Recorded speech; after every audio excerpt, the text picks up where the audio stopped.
예, 성도 여러분 평안하셨습니까?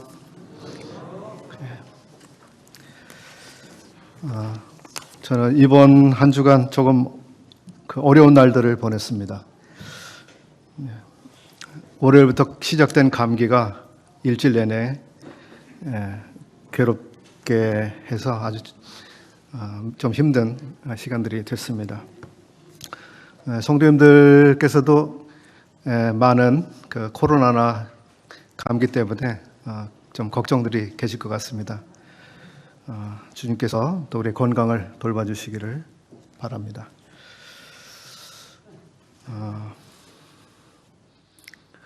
우리 성도님들께서는 혹시 도망이라는 말 혹은 도피라고 하는 단어 이런 것을 접하실 때 어떤 느낌을 혹시 받으실까요? 도망한 사람, 도피한 사람, 째째하고 또는 비겁하고 나약하고 또 당당하지 못한 어떤 사람을 떠올리게 되지 않습니까?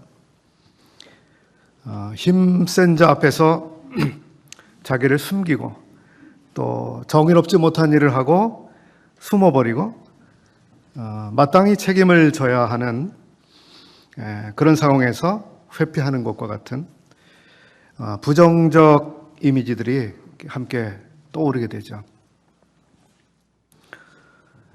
시편에 있는 곳을 한번 찾아서 읽어보려고 합니다. 시편 55편 4절부터 11절까지 몇 절을 읽어드리겠습니다. 내 마음이 내 속에서 심히 아파하며 사망의 위험이 내게 이르렀도다. 두려움과 떨림이 내게 이르고 공포가 나를 덮었도다.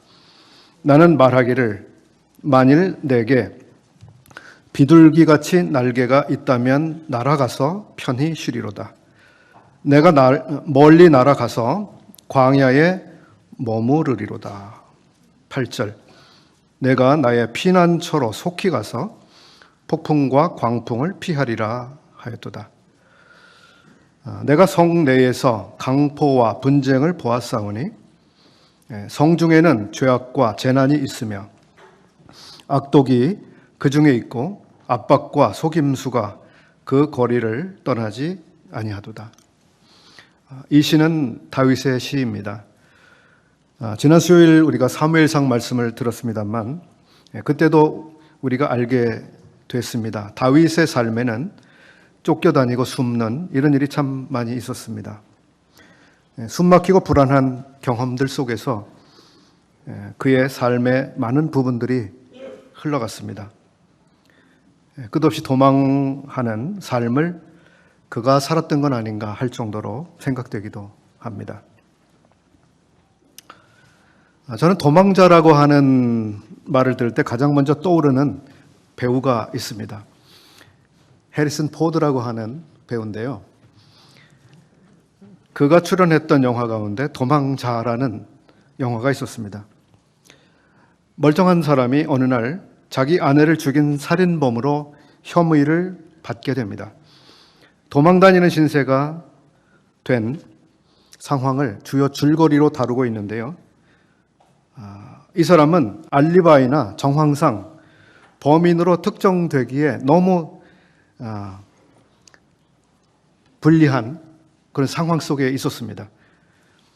그 사람은 자기가 범인이 아니라고 하는 증거를, 분명한 증거를 내놓지 않는 한 체포되면 살인죄로 처벌을 당하게 되는 상황 가운데 있었습니다. 그래서 그는 목숨을 내걸고 도망을 다닙니다. 형사들의 추격을 따돌리고 아슬아슬한 상황들을 만나게 됩니다. 이 시간에 저는 성경 인물 가운데 도망과 도피라고 하는 경험을 하면서 인생의 중요한 시간들을 맞았던 사람 몇 분을 생각해 보려고 합니다. 가장 먼저 떠오르는 분이 누가 있을까요? 야곱을 우선 좀 생각을 해보게 되는데요.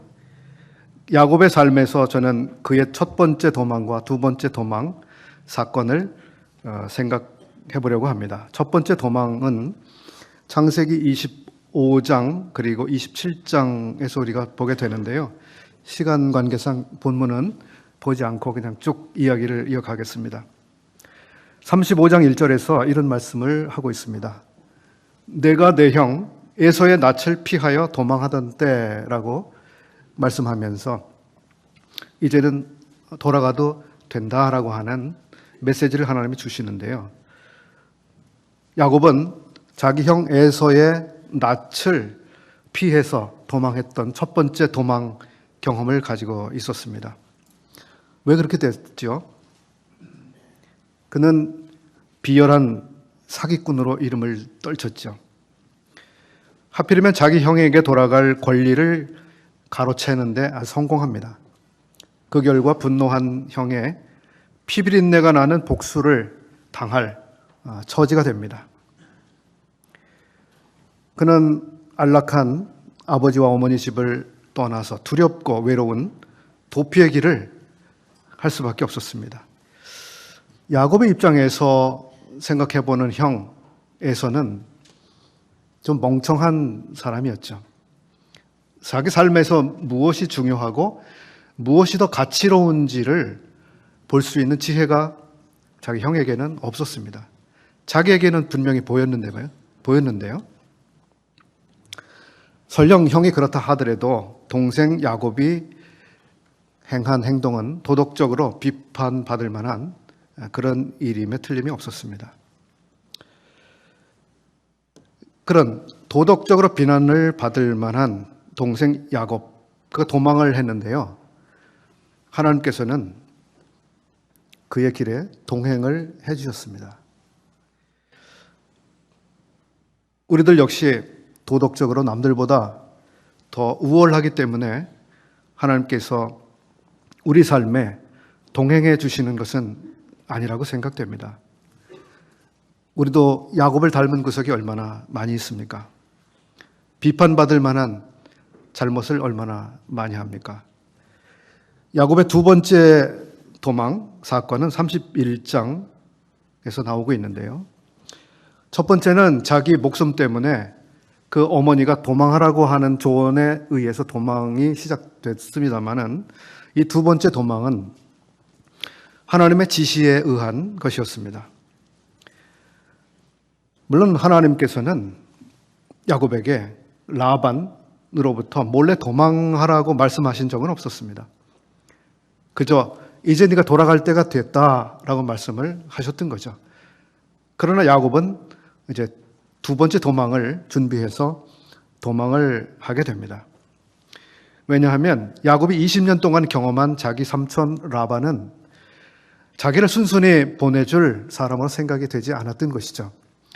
10번이나 자기를 속이면서 이익을 가로챈 자기 삼촌이었습니다.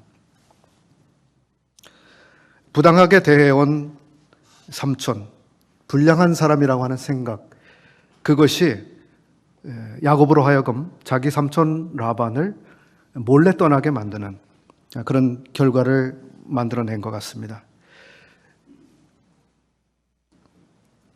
라반을 몰래 떠나는 것은 그것은 관습상, 관례상 잘못일 수는 있겠지만 그러나 몰래 떠난 것 자체가 도덕적인 비판거리는 되지 않을 거라고 생각합니다. 우리는 야곱의 이 두 번째 도망을 통해서 이런 생각을 해봅니다. 우리의 고생에는 시작이 있고 그리고 그것을 마칠 때가 있다고 하는 것입니다. 라반의 집에서 시작된 고생스러운 삶을 하나님이 이젠 끝낼 때가 됐다, 돌아가라고 말씀해 주시는 시간이 있었습니다. 야곱이 20년 고생의 길을 시작한 때 그 첫 번째 도망이었죠. 그는 부엘세바에 있는 아버지 집에서 어떻게 지내고 있었습니까? 그 사람은 조용한 사람, 활동적인 사람이 아니었습니다. 조용하고 평안한 텐트 안에서 그렇게 살았던 사람이죠. 그렇던 귀공자라고 할까요? 이런 사람이 고생스러운 삶을 시작하게 된 것이 첫 번째 도망이 가져온 일이었습니다. 그가 어떻게 고생을 했는지 이런 표현이 있습니다. 낮에는 더위를 무릅쓰고 밤에는 추위를 당하며 눈 붙일 겨를도 없었다. 이렇게 이야기합니다. 하나님은 그 고생에 대한 보상을 해 주셨습니다. 가족들과 재산을 주셨습니다. 어쩌면 야곱은 이런 고생을 하지 않았어도 많은 재산을 소유할 수 있는 입장이었습니다. 왜냐하면 아버지 이삭의 유산을 이 아들이 다 받을 수가 있었던 거죠. 그럼에도 불구하고 하나님께서는 그런 방식으로 이 사람에게 그 부요함 그리고 재산을 얻게 하시기보다는 많은 고생을 통해서 그것을 얻게 하셨습니다. 이것은 야곱으로 하여금 경험적으로 하나님을 알게 하시는 더 큰 것을 얻게 되는 이 귀한 시간들이 되게 했습니다. 그 다음으로 우리가 도망에 유명한 또 한 사람을 떠올리게 되면 바로 요셉이 아닐까 싶습니다. 창세기 39장에 나오고 있는 이야기입니다. 잘 아시는 대로 요셉은 득죄를 피해서 달아납니다. 그런데 이 사람은 오히려 죄를 짓지 않기 위해서 도망을 했지만 그러나 배은망덕한 죄인으로 이름을 널리 알리게 되죠. 강간미수범으로 처벌을 받게 됩니다. 오늘날도 대단히 끔찍한 범죄 아닙니까? 대단히 불명예스러운 범죄 중에 하나죠. 요셉, 유혹에서의 도피는 억울하기 짝이 없는 결과를 가지고 왔습니다. 자기는 죄를 피하려고 그렇게 행동을 했지만 힘 있는 사람들은 누명을 씌웠고 요셉은 자기의 결백을 입증하지 못했습니다. 우리가 경건하게 살고자 하면 박해를 예상해야 된다고 말씀해주고 있습니다. 경건하게 살고자 하는 사람들에게 칭찬과 박수를 세상은 보내지 않습니다. 베드로전서 4장 4절에 이런 말씀이 있습니다. 이러므로 너희가 그들과 함께 그런 극한 방탕에 다름질하지 아니하는 것을 그들이 이상히 여겨. 세상의 눈에는 정상적으로 보이지 않는 것입니다. 그리고 어떻게 하는가 하면 이상히 여겨 비방하나 이렇게 말씀하고 있습니다. 세상은 경건하게 사는 사람들을 가만 놔두지 않습니다. 우리가 억울하게 박해를 당할 때 요셉이 감옥에서 하나님의 은혜와 형통을 경험한 것처럼 우리에게도 하나님의 돌아보심을 경험하게 해 주실 것입니다. 세 번째 도망의 사람, 모세를 꼽지 않을 수 없겠죠. 모세에게도 두 번의 중요한 도망 사건이 있습니다. 첫 번째는 출애굽기 2장 15절 살인죄로 지명 수배가 되고 맙니다. 정말 살인을 저질렀죠. 그 살인이 왜 일어났는지 우리는 알고 있습니다. 애굽에서 강제 노역을 당하고 신음하는 히브리 동족들을 향한 울분이 그에게 있었습니다. 지금의 이집트 사람들은 그리고 이집트의 통치자들은 한때는 요셉, 자기의 조상 요셉 총리의 덕을 대단히 본 사람들 아닙니까? 요셉의 그런 총리 일을 아주 지혜롭게 한 그것 때문에 이집트의 그 왕정 체제, 왕권이 확립되는 그 왕권 체제를 확고히 하게 됐다는 이런 연구가 있습니다.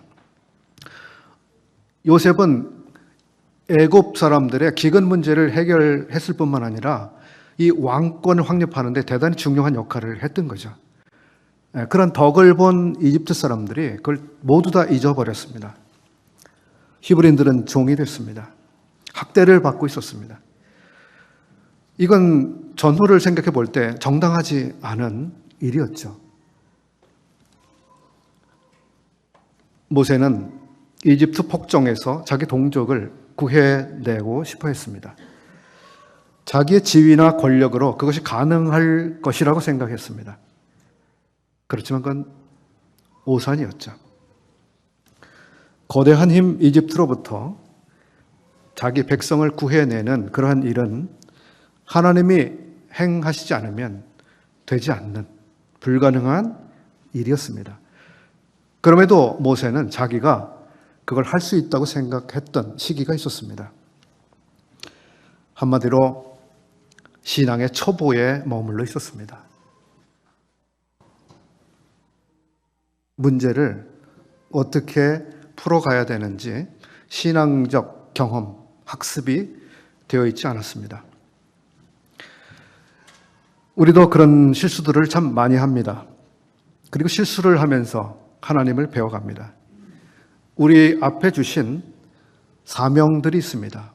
때때로 우리가 그 사명들을 우리의 지혜, 또 우리의 방식, 혹은 우리의 능력, 이런 것을 통해서 성취하려고 하는 그 시행착오를 우리가 많이 겪습니다. 그리고 그 시행착오 끝에 우리가 배우게 되죠. 하나님의 일을 하나님이 하시게 하는 것이 무엇인지 배워나갑니다. 모세의 두 번째 도망 이야기, 출애굽기 12장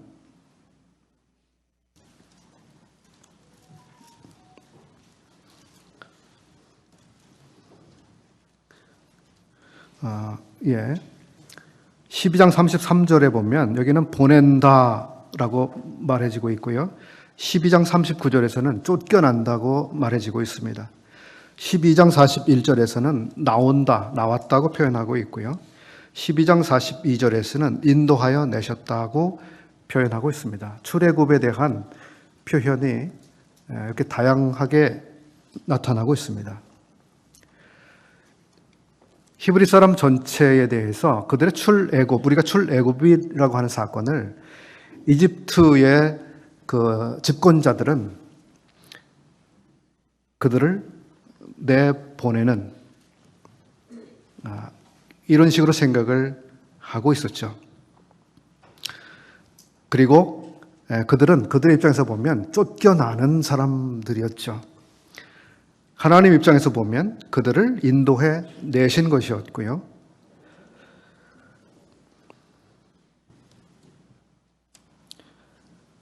출애굽은 하나님의 시각에서는 자기 백성들을 노예의 삶에서 건져내신 구속의 드라마였지만 이집트의 집권자들 입장에서는 도망자 집단이었습니다. 그래서 도망자 집단이기 때문에 끝까지 그들을 추격하려고 했었죠. 이 이야기에서 우리는 유월절이라고 하는 이런 놀라운 이야기를 함께 보는데요. 이것은 어린 양의 희생의 피가 우리의 생명을 대신해서 드려지는 이것을 우리가 보는 겁니다.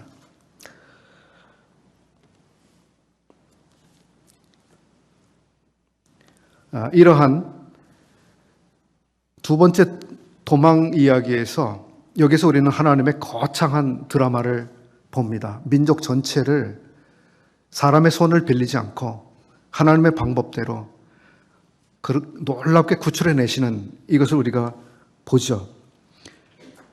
그래서 이러한 감동적인 노예로부터의 해방 그리고 구속, 이런 것들은 정말 모세가 기획하거나 만들어낼 수 없는 하나님의 일이라고 하는 것을 우리로 보게 합니다. 그리고 하나님께서는 고통받고 있는 자기 백성들의 신음소리를 외면하지 않으시는 하나님이심을 우리로 보게 하고 있습니다. 하나님은 긍휼에 풍성하신 하나님이라고 말씀되고 있습니다. 우리가 발견할 수 있는 어떤 사람보다 긍휼이 많으신, 정말 불쌍히 여기시는 그분의 우리 인생들을 향하신 그 긍휼이 우리 모든 인간을 바로 구원해내시는 그런 일을 하게 만드셨습니다. 죄에 속박되고 죄 아래서 죽어가고 영원히 죄의 형벌을 받아야 되는 이런 사람들에 대한 긍휼.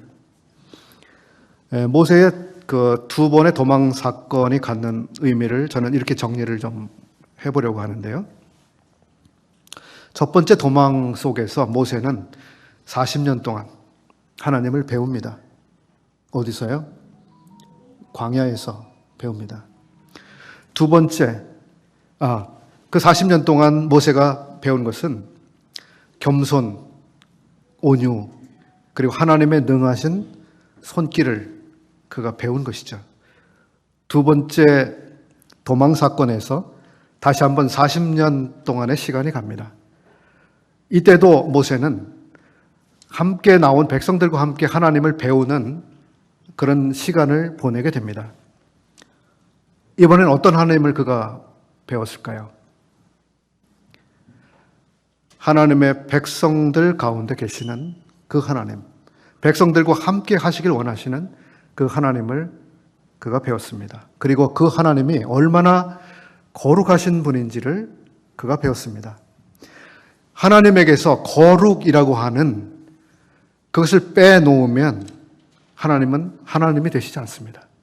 하나님의 말씀, 거룩한 말씀, 하나님의 임재, 거룩하신 임재,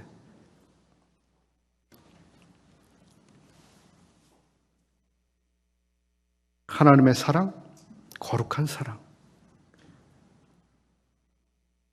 그 사랑, 그 임재, 거기에서 거룩을 빼보십시오.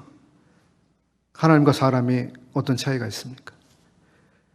하나님이 하나님 되시다고 하는 것은 바로 이 거룩에서 결정적으로 드러나게 되는 거죠. 광야 40년 동안 모세는 그리고 그 백성들은 하나님이 얼마나 거룩한 분이신지를 배워나갔습니다. 그는 인생이 아니시다라고 하는 것을 보았습니다. 그분의 어마어마한 능력을 보는 것은 물론이었지만 출애굽기에서 말씀하신 성막을 만들어서 거기에 하나님이 거하시는 곳이 얼마나 구별되는 곳이고 또 얼마나 영광스러운 곳인지 사람과 하나님이 어떻게 구별이 되시는 그런 분이신지를 그들은 시각적으로 배웠습니다. 하나님 앞에 어떻게 나가고 어떻게 제물을 드려야 하는지 하나님을 섬기는 사람들이 어떻게 준비되어서 제물을 드려야 되는지 등등 이 많은 것들을 통해서 하나님은 참 거룩하신 분이다. 우리가 그 거룩하신 분을 어떻게 섬겨야 되는지 그 백성들은 배웠습니다. 이렇게 해서 40년 동안 그들은 수업을 하게 되었죠. 다윗의 삶에서도 두 번의 중요한 도망 사건을 생각해 볼 수 있습니다. 첫 번째는 잘 아시는 것처럼 자기의 왕권에 대한 이 불안 때문에 다윗을 추격하는 사울. 그래서 거대한 힘 앞에서 도망을 하지 않을 수밖에 없는 다윗의 모습을 우리가 보게 됩니다. 다윗은 광야에 숨습니다. 광야는 다윗의 숨을 곳이 되어줍니다.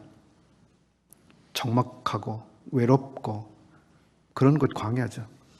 그럼에도 불구하고 하나님은 거기에 우리를 숨도록 하시죠. 때로 그 사람은 블레셋 왕이나 모압 왕에게 가서 자기의 목숨을 정말 구걸하다시피 구차한 경험도 하게 됩니다. 불면과 스트레스를 벗어날 날이 없는 그런 날들을 그가 보냅니다. 그러면서 그는 여호와께 피하는 것이 무엇인지를 놀랍게 경험합니다. 여호와께 피하는 것이 무엇인지를. 우리 삶에서 뭔가 피난해야 될 일들이 많이 생기잖아요. 어디로 피난해야 될까? 다윗은 가장 안전한 피난처가 바로 그곳이라고 하는 것을 그는 거듭거듭 경험하게 됐습니다. 그분이 나의 피난처시다. 시편 16편 1절에 있는 말씀을 제가 읽어드리겠습니다. 하나님이여 나를 지켜주소서. 내가 주께 피하나이다. 그렇습니다. 여호와께 피하는 자가 복이 있습니다. 우리 삶에서도 동일하죠. 다윗의 삶에서 두 번째 도망 이야기는 자기 아들과 관련이 되죠. 사무엘하 15장 13절과 14절을 보시게 되면 갑자기 반란군들이 왕궁을 다 점령하게 되죠. 쿠데타. 하루아침에 왕좌에서 쫓겨나게 된 다윗. 제대로 피난할 준비도 하지 못한 채 바쁘게 쫓겨나갑니다. 아들에게 쫓겨난 아버지. 망신스럽죠. 아들과 피 터지는 싸움을 할 수밖에 없는 아버지. 참 망신스럽습니다. 고개를 들고 다닐 수 없을 정도로 창피스러운 경험을 그가 한 것으로 생각합니다. 우리 중에 누가 어떤 아버지가 계시는데 자기 아들과 이렇게 피 터지게 싸움을 해야 된다고 한번 생각해 보십시오. 그리고 옆에 있는 누군가가 그 가족의 그런 일들을 알고 있다고 생각해 보십시오. 아버지가 얼굴을 어떻게 들고 다니겠습니까? 다윗이 자기 아들로부터 쫓겨나고 말았습니다. 아들이 죽이려고 추격하는데 목숨 살기 위해서 달아나고 있는 그 아버지의 모습. 그 달아나는 과정에서 어떤 사람들이 돌을 던지면서 욕을 하고 쫓아오죠.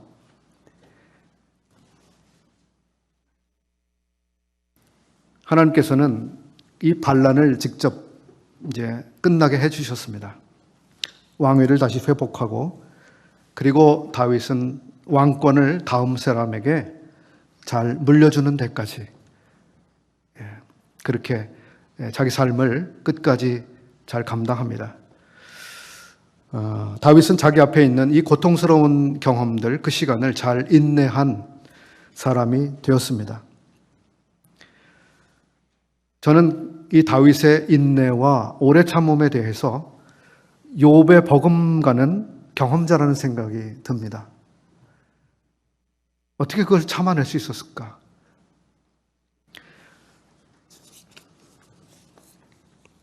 하나님께서는 하나님의 백성들 가운데 도피성이 필요하다라고 하는 생각을 하셨습니다. 이 백성들이 함께 살다 보면 예기치 않게 우연한 사고로 누군가의 생명을 빼앗는, 죽고 죽이는 일이 발생하게 되는데, 그래서 피해 보복이 일어날 수 있는 그런 일들이 불가피하게 발생할 수 있는데, 그런 피해 보복이 일어나는 것을 하나님은 원하지 않으셨습니다. 하나님께서는 그래서 도피성을 설치할 생각을 가지고 계셨습니다. 신명기 19장 2절 이하에 있는 말씀 몇 구절을 읽어보겠습니다. 내 하나님 여호와께서 내게 기업으로 주신 땅 가운데 새 성읍을 너를 위하여 구별하고, 내 하나님 여호와께서 내게 유업으로 주시는 땅의 전체를 3구로 분하여 그 도로를 닦고 무릇 살인자가 그 성읍으로 도피케 하라.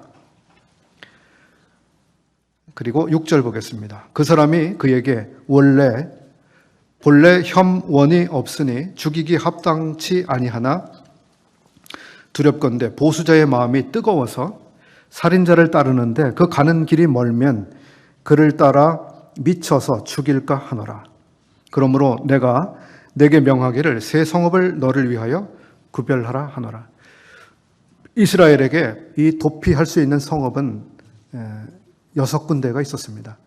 이스라엘 전체의 영토를 고르게 이렇게 분할해서 생각해 볼 때 6군데의 군데 적절한 위치에 그 성읍을 두게 하셨습니다. 왜냐하면 이 도피성이 너무 멀리 있으면 이 도망하는 자가 너무 멀어서 추격자에게 따라잡혀서 죽임을 당하는 것을 하나님이 방지하고자 하신 것입니다. 얼마나 자상하신 생각인지 모르겠습니다. 그 가는 길이 멀면 그를 따라 미쳐서 죽일까 하기 때문에 처음에 3개의 성읍을 설치하게 하셨고요. 나중에 3개 성읍을 더 추가로 설치하게 하셨습니다.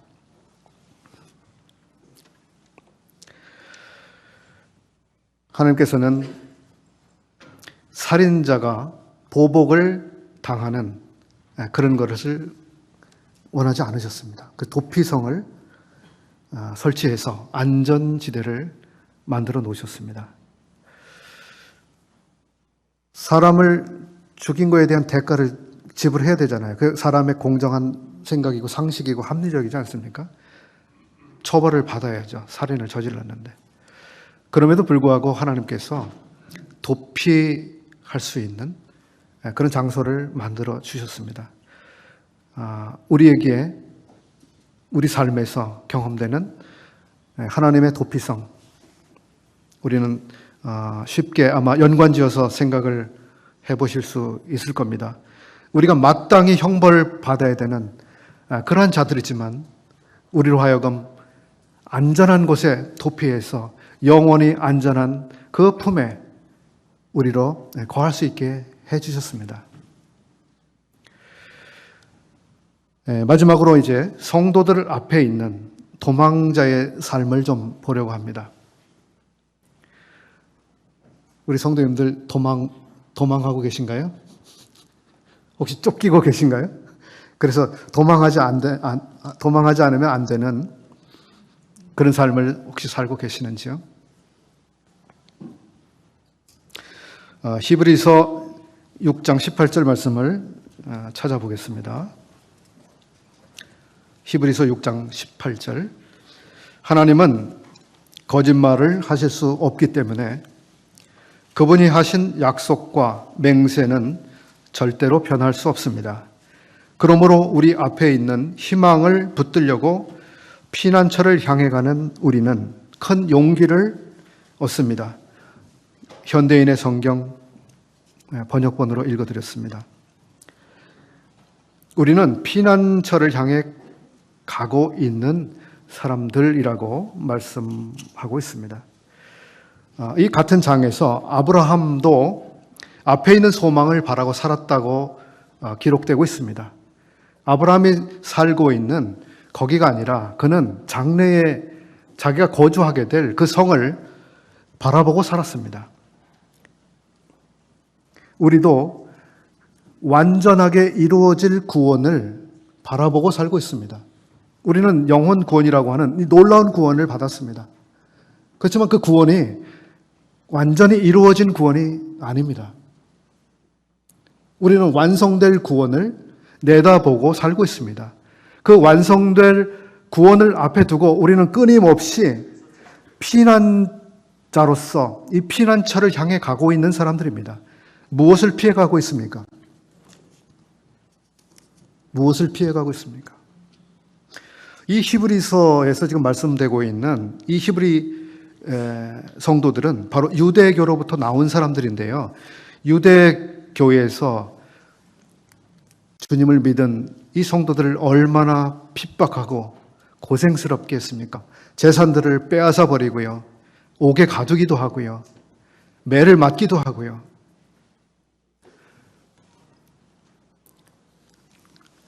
그런 일들 당하면서 그 성도들이 피난자로서 살아가고 있었습니다.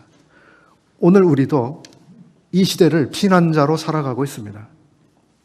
우리에게 닥치는 아주 다양한 고난들을 우리가 맞이하고 살아갑니다. 어쩔 수 없습니다. 주님을 따라 사는 그 삶은 피난자의 삶일 수밖에 없습니다. 그렇지 않으면 세상과 친구가 돼서 같이 살아가야죠. 베드로후서 1장 4절에 다시 한번 우리가 피난자라고 하는 사실을 볼 수 있게 되는데요. 베드로후서 1장 4절. 이로써 그 보배롭고 지극히 큰 약속을 우리에게 주사 이 약속으로 말미암아 너희가 정욕 때문에 세상에서 썩어질 것을 피하여 신성한 성품에 참여하는 자가 되게 하려 하셨느니라. 예. 정욕 때문에 세상에서 썩어질 그런 것들을 피하는 사람들. 현대인의 성경은 이 부분을 이렇게 번역했습니다. 파괴적 정욕을 피하여 신성한 성품에 참여하는 자가 되게 하려 하셨느니라.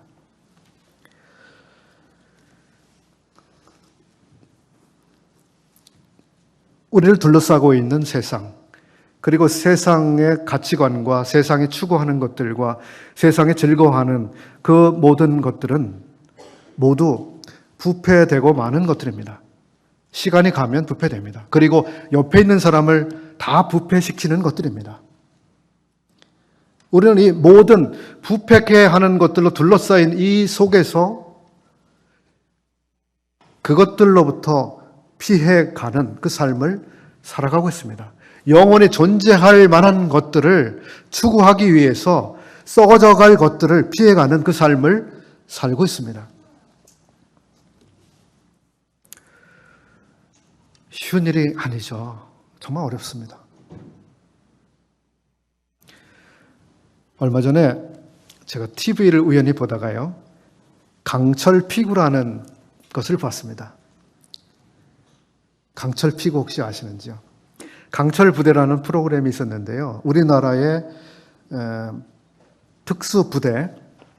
특수부대 출신의 군인들, 그러니까 얼마나 뛰어나겠습니까? 체력도 그렇고요. 대단히 뛰어난 군인들입니다. 그러한 특수한 군인들을 테스트를 거쳐서 선발한 그런 특수부대끼리 또 겨루게 만들어요. 그리고 그 겨루는 과정들을 지켜본 다음에 거기서 또 일부 사람들을 골라냅니다. 그 사람들을 하나의 팀으로 만들어서 피구 경기를 시키는 건데요.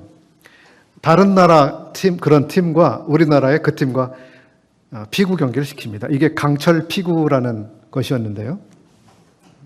제가 보는데요, 굉장히 무서웠습니다. 그 공이 얼마나 빠르고 강하게 던져지는지요. 피할 수 없는 정도로 빠르게 오고요. 그리고 피하려고 하는 사람이 지금 어느 방향으로 움직이는지를 예측해서 미리 그 방향으로 공을 던지는 거예요. 그러면 피하다가 또 맞게 되고, 결국 끝까지 살아남는 사람은 아주 소수가 됩니다. 그리고 끝까지 그 공을 잘 피한 사람이 이기게 되는 그런 경기죠. 다들 아시는 피구 경기인데요. 끝까지 잘 피한 사람이 살아남는 경기. 마치 성도들의 삶도 그런 것 같은 생각이 들었습니다. 이 세상에서 피해야만 되는 수많은 것들, 우리를 부패시킬 수 있는 그 수많은 것들로부터 우리가 피해가야 되고, 또 이 세상에 우리를 붙들어 두려고 하는 그 많은 것들로부터 우리가 잘 피해가면서 저 앞에 있는 소망을 향해서 끊임없이 이 도피하는 그런 삶을 우리가 살아내야 하는 사람들이라고 하는, 이것을 잘한 사람들이 승리자가 됩니다. 물론 우리가 공에 한 대 얻어 맞으면 아프고요. 그리고 경기에서는 진 사람이 되겠습니다만, 그래서 하나님께서 우리들을 구원하신 우리의 신분에 변화가 생기는 것은 아닙니다만, 우리가 이러한 피난자의 삶, 도피하는 사람으로서 그것을 잘 해낼 때 얼마나 주님이 그 영광을 받으실까요? 그리고 우리가 놀라운 승리자가 될 수 있을까요? 우리 성도님들은 어떤 식으로 이 삶에서 우리에게 다가오는 그러한 일들에 대해서 피난해 오셨습니까? 어떻게 잘 피하셨습니까? 너희는 여호와의 선하심을 맛보아 알지어다. 그에게 피하는 자는 복이 있도다. 네, 그에게 피하는 것이 최선의 도피죠. 제가 주날개 및 평안의 신의 그 찬송을 한번 부르고 싶었습니다만 나중에 기회에 불러보기로 하고요. 간단히 메모했던 것을 마지막으로 한번 읽어 드려보겠습니다. 나는 때때로 도피한다. 바쁨과 숨가쁨에서, 두려운 일들로부터. 때때로 나는 믿는 사람들, 형제들과의 교제 속으로 도피한다. 나는 그 길로 빠져든 뒤 몇 시간을 도망해서 숨는다. 기도 속으로 하나님의 말씀을 연구하고 조용히 묵상함으로 숨는다. 목이 졸려오고 내 뒤를 가까이 추격해오는 거친 숨소리를 들으며 나는 은신한다. 하나님이 구명정을 보내주시기를, 독수리의 날개를 보내주시기를. 이런 메모를 했습니다.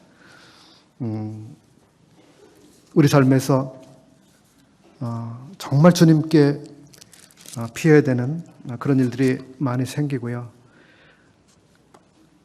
우리의 마음을 그대로 주님께 가지고 가고 또 형제들과의 교제 속에서 또 주님의 말씀을 찾아서 또 주님과 기도하는 그런 시간을 통해서 또 하나님의 말씀을 깊이 묵상하는 시간을 통해서 이 세상으로부터 우리가 피해서 주님의 안전한 품 안에서 우리를 보호하는 그런 삶을 계속해서 살아내기를 바랍니다. 우리 성도님들 모두 유명한 모두 승리하시는 피구 왕들이 되시길 바랍니다. 피구 왕. 네, 감사합니다.